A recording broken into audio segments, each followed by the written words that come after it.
3D printing, 3D bioprinting and bioinking is what we have seen bringing in huge power the way medicine is practiced now. There is a complex heart disease. In an echocardiography you are unable to see. You can print that heart, give it to the surgeon so that he doesn't make he makes proper decisions on an operation theatre table.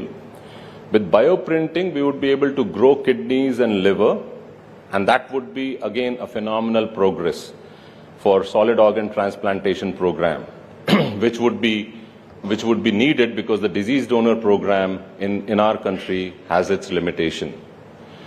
There is augmented reality, virtual reality, which has been penetrative.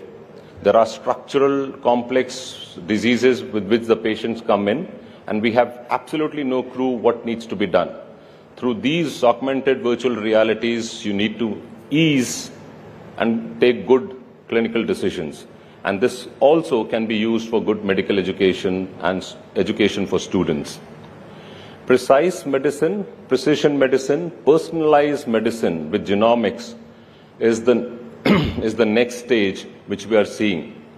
The genome will become your Janam Patri, and it is the genome Patri which is going to make a lot of sense. If the gut microbiomes is taken, we right now would know how you behave, why you behave, the way you behave, and what is your 2 to 3 decades from now would look like. And that's changing.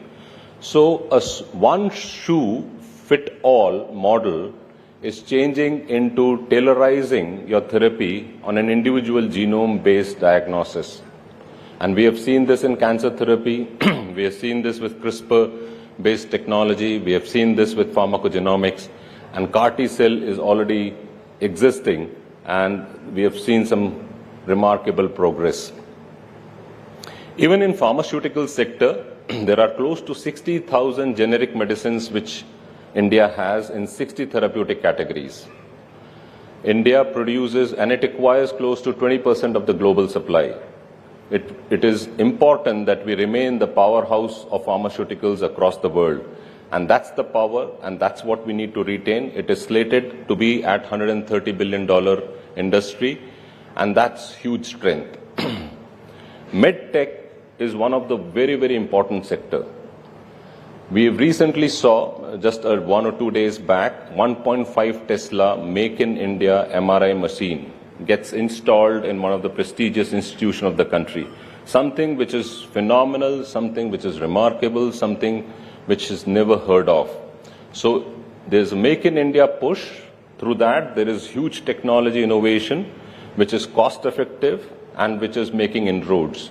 We have seen that post-COVID with ventilators, with syringe pumps, infusion pumps, with most of the multi-para monitors, transport ventilators, and so on and so forth. So overall, we are seeing a huge, remarkable progress in Indian healthcare. Medical value travel is a $125 billion industry. India captures $13 billion. It is ranked 10.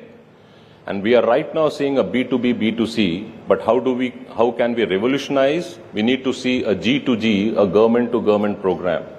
What has been seen in IT, we need to see in healthcare, where bulk of the patients who need care, who needs addressal of their disease management comes to India. We have the talent, we have the skills, we have the competency, and we'll do wonders.